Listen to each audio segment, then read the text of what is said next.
Welcome to topic number 9 in Richard James Mathematics Resources, and this one is entitled Ratios. A ratio is a quantitative device that indicates the relative sizes of a number of associated values. Although it is very simple in its appearance, it is very flexible and therefore has a wide range of application. Ratios as fractions. A ratio can be expressed as a fraction. The first number becomes the numerator,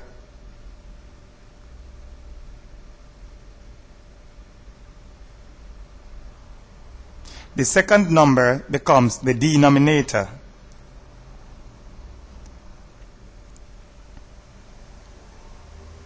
That fraction is 2/5. Do the same with this ratio, which is 7:3. The first number becomes the numerator and the second number is the denominator.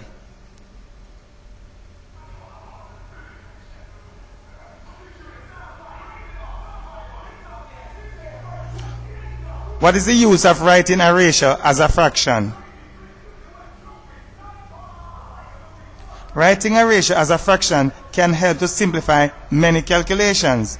Consider the following example. Two girls, ages 12 and 15 years, were given pocket money proportional to their ages.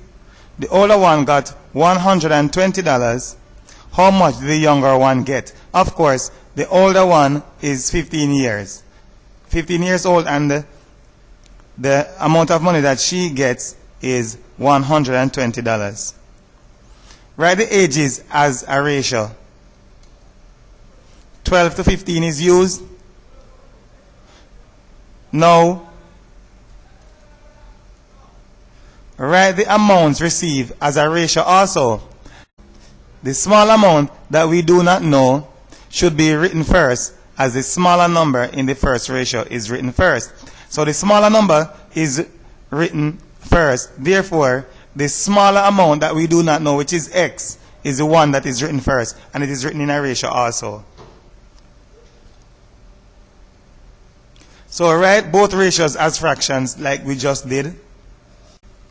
Equate the fractions and solve the equation. So we're going to equate the fractions. Of course, what we will have here is that this 120 is divided on the right hand side. It will be multiplied on the left hand side.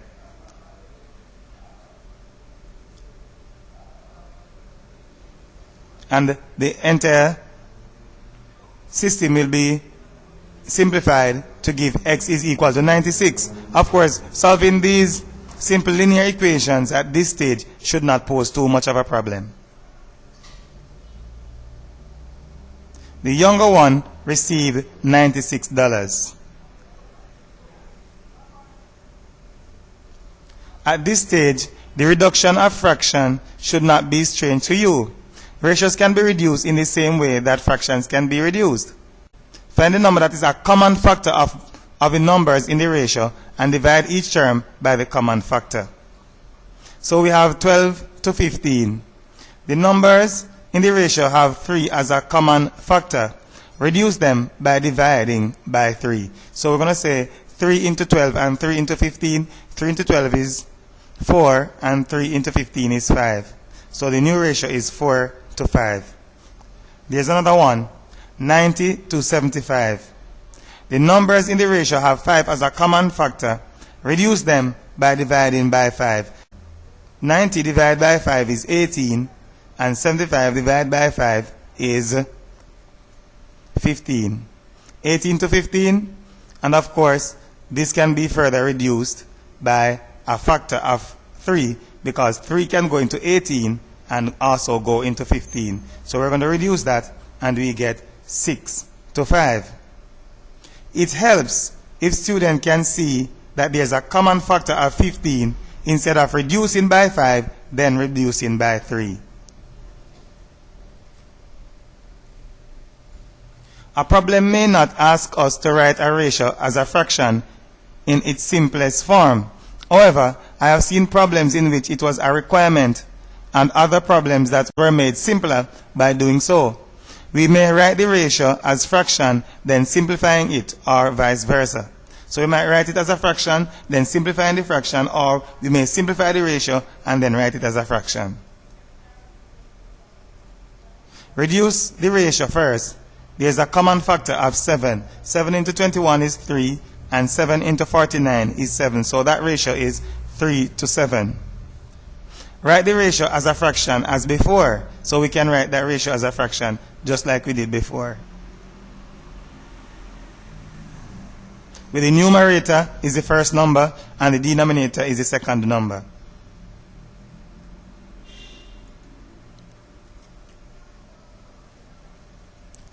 The ratio may be first written as a fraction, so we write that as a fraction first. The first number becomes the numerator and the second number becomes the denominator. The fraction may then be reduced by a factor of 11. So 11 into 341, that is 31, and 11 into 88 is 8.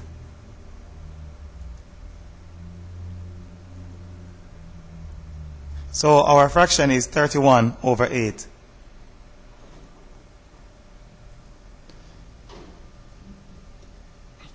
A ratio may be given with the values having different units.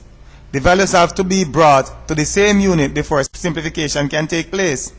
So simplification can only be legitimate if we use the same units. Now we have dollars here and we have cents. Either we are going to convert to dollars or we are going to convert to cents. So 100 cents make a dollar.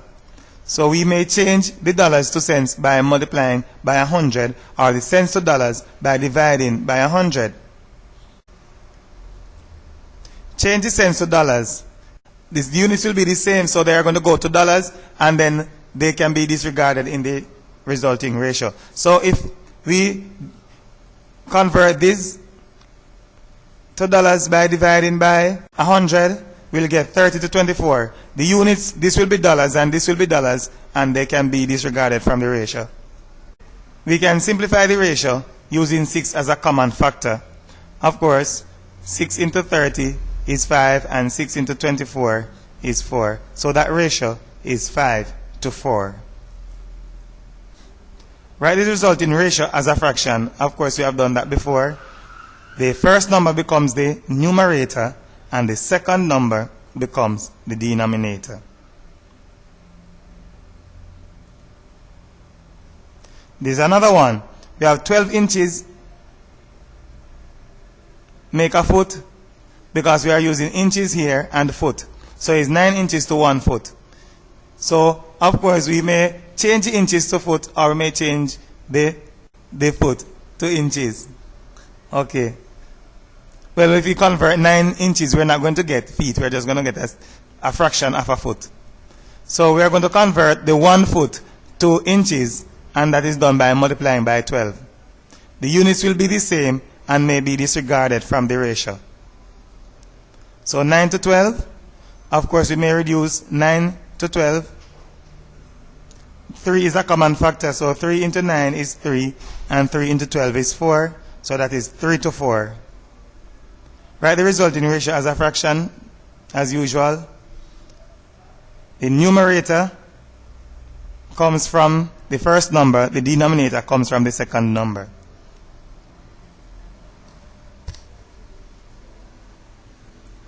Sharing according to ratios.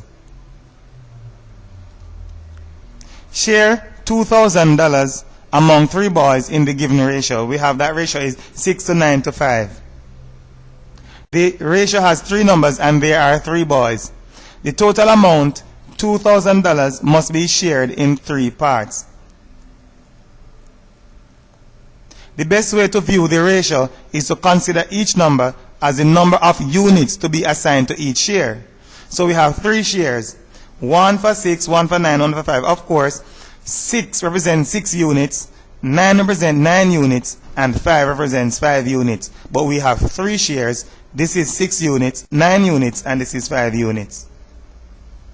The total money can be considered as 20 units. How do we know that? Because we add 6 plus 9 plus 5, and we get 20, the numbers in the ratio.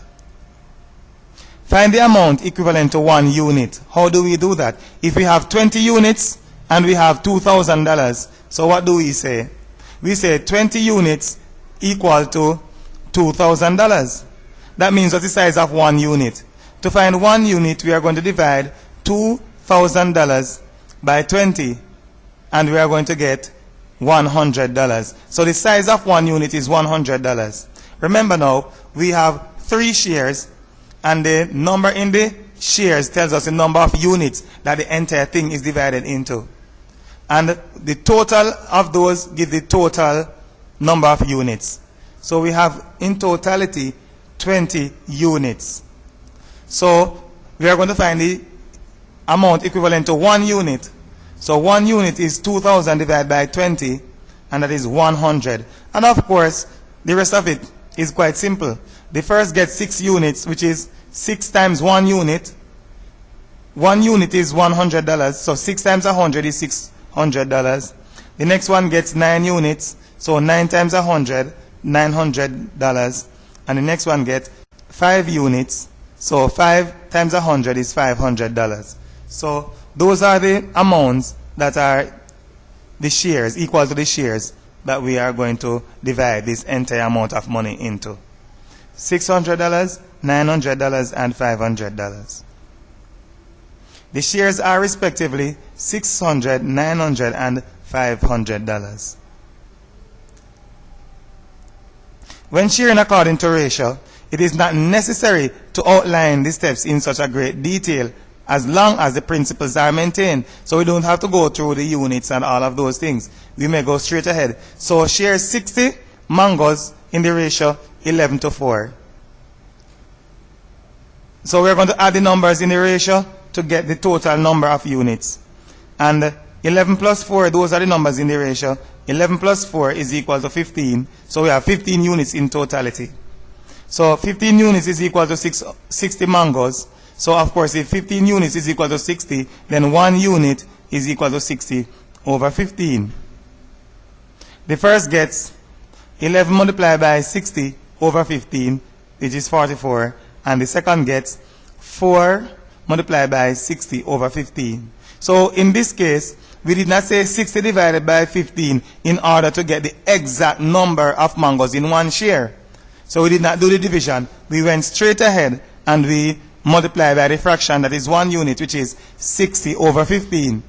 This approach to solving problems by using ratios is the one that is generally used. It is more often used than any other. The steps must be logical and should demonstrate your intentions, but unnecessary details may be omitted.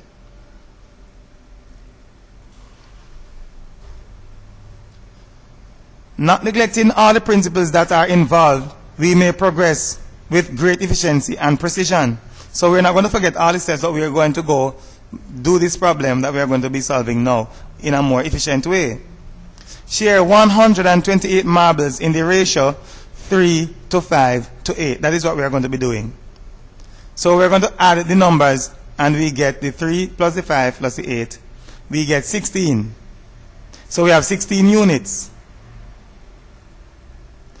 The first gets 3 out of 16 times 128, which is what we are accustomed to.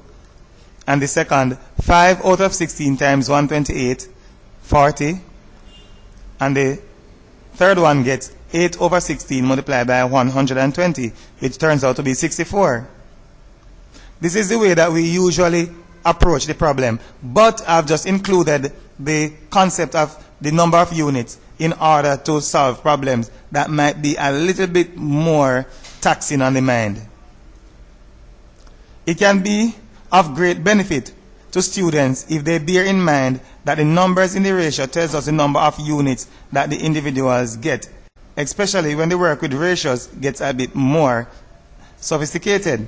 There is, however, no harm in presenting your answer in brief with the principles that you use in solving the problem being implicit instead of explicit. So you may just, the principles right here are implied that we have 16 units, and the first one is going to get 3 out of the 16. So 3 out of the 16 times 120. 5 out of the 16 times 128. 8 out of the 16 times 128. So the principles are implicit that you are using 16 units, and one is going to get 3 units, the other 5 units, and the last one will get 8 units. But the problem was solved in brief, leaving out unnecessary details. Now we're going to be looking at alternative work with ratios. A piece of string divided into 2 parts in the ratio 2 to 5. The longer piece is 30 centimeters. What is the length of the shorter piece? So the piece of string is divided into 2 parts in the ratio 2 to 5. The longer piece is 30 centimeters. What is the length of the shorter piece? Now if we think units, shouldn't be too difficult to figure out. So the longer piece, 30 centimeters, is represented by the larger number, which is 5. So the 5 in the ratio is in reference to the 30 centimeters, which is the longer part. So the longer part is represented by 5. Therefore, 5 units are equivalent to 30 centimeters. So 5 units equal to 30 centimeters. So what is the 1 unit now? Right, 1 unit is 30 over 5, which is equal to 6 centimeters. The shorter piece is represented by the smaller number, which is 2 in the ratio. The shorter piece is therefore 2 units.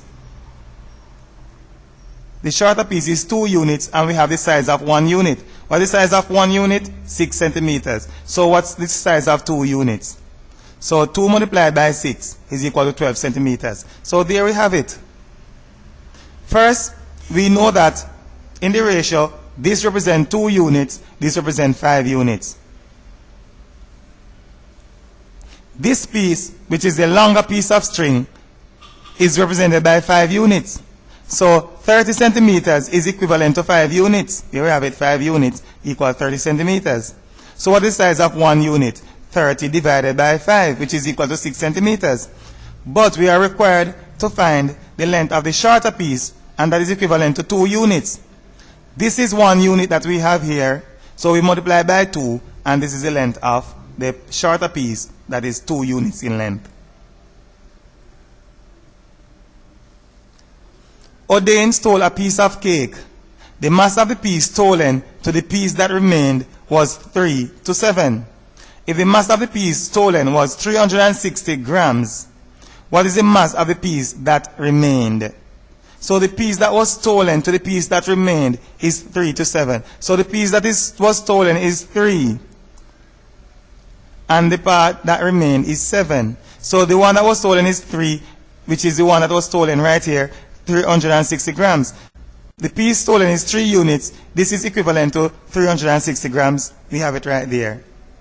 1 unit is equal to 360 over 3, which is 120. The piece that remained is represented by number 7 in the ratio, and is therefore 7 units. So we're going to take 1 unit and multiply by 7, and that is equal to 840 grams. That is done without, of course, dividing actually by 3 in order to get 120. So it's not necessary to complete this process. Sometimes we have some horrible fractions and some strange decimals coming. We do not want that.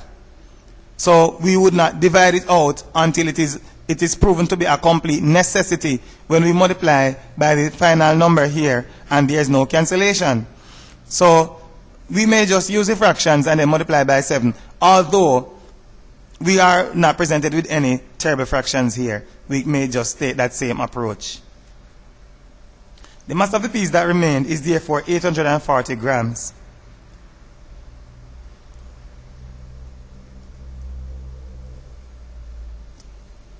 Exercise books were shared between 2 boys in the ratio 5 to 9. The one with the larger share got 27 books. What was the total number of books that were shared? Now, let's see what the problem says. The one with the larger share got 27. So the larger share is 9 units. So 9 units we are talking about. The one with the larger share got 9 units. 9 units will be equal to 27 books. The question requires the number of books that are equal to the total number of units. The total number of units that we have is 5 in the first part of the ratio, 9 in the second part of the ratio. So 5 plus 9 is equal to 14. Right. So 1 unit is going to be the number of units that represent the larger share. And we are going to consider the larger share of books. So in order to do our calculation, we are going to say 9 units must be equal to 27 books. So 1 unit must be 27 over 9. And we are required not to find the other, but to find the total. So 1 unit is what? 27 divided by 9. And we are required to find the total number of books shared. Therefore, we are going to know the total number of units here to be 5 plus 9, which is 14. So we multiply by 14 in the end, and we get 42. There are 9 units. To get the value of 1 unit, we divide 27 by 9. The total share is 14 units. The value of this is found by multiplying the size of 1 unit by 14. This is done in one step in this example. The rule of thumb is divide by the number that you are coming from. So we are coming from 9 units, and multiply by the number that we are going to. So we are going to 14 units, so we multiply by 4 units. This will guarantee a one-step solution to a problem of a similar nature. So any problem that we have of similar nature, we may use that rule of thumb that we have right there. But it is very important that students see ratios or the numbers in a ratio as the numbers of units in a share. And then when we add them, we find the total number of units overall. Any doubt that one may have when working with ratios can be erased by considering that the numbers in the ratio represent the number of units in the representative shares. Legitimate approaches can be taken by applying some of the one-step solutions that were discussed. For surety, resort to your units and have fun. So if you want to be sure, have some fun by going to your units and revise this chapter as often as necessary in order that units and ratios may be well understood.